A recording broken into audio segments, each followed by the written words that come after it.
আমেরিকায় জন্মসূত্রে নাগরিকত্ব পাওয়ার দীর্ঘদিনের সাংবিধানিক অধিকার কি কেড়ে নেওয়া হবে?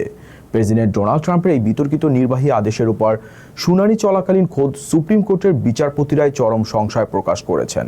প্রথম কোনো প্রেসিডেন্ট হিসাবে আদালতে উপস্থিত হয়েও নিজের পক্ষের যুক্তিগুলো জোরালোভাবে প্রতিষ্ঠা করতে ট্রাম্প কতটা সফল হলেন তা নিয়ে এখন বড় প্রশ্ন দেখা দিয়েছে। মার্কিন সুপ্রিম কোর্টে বুধবার এক নজিরবিহীন ঘটনার সাক্ষী থাকল বিশ্ব।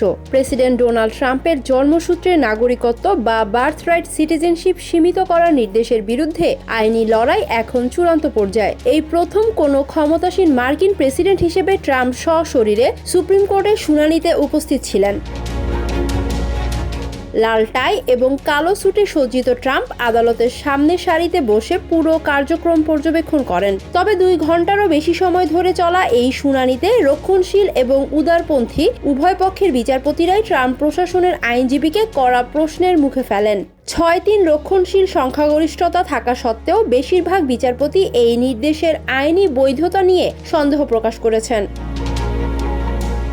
ট্রাম্পের নির্বাহী আদেশে বলা হয়েছিল যুক্তরাষ্ট্রে জন্মগ্রহণকারী শিশুদের স্বয়ংক্রিয়ভাবে নাগরিকত্ব দেয়া হবে না যদি তাদের বাবা মায়ের কারোরই মার্কিন নাগরিকত্ব বা গ্রিন কার্ড না থাকে।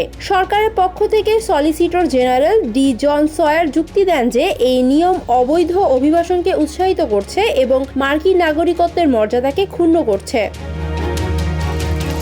শুনানি শেষ হওয়ার আগেই আদালত ত্যাগ করেন ট্রাম্প। পরে সামাজিক যোগাযোগ মাধ্যমে তিনি ক্ষোভ উগরে দিয়ে বলেন, বার্থরাইট সিটিজেনশিপ বজায় রাখা বোকামি। এমনকি নিজে নিযুক্ত বিচারপতিদের ওপর অসন্তুষ্ট হয়ে তিনি তাদের নির্বোধ বলেও আখ্যা দেন এবং মন্তব্য করেন যে সুপ্রিম কোর্ট ঠিকমতো কাজ করছে না।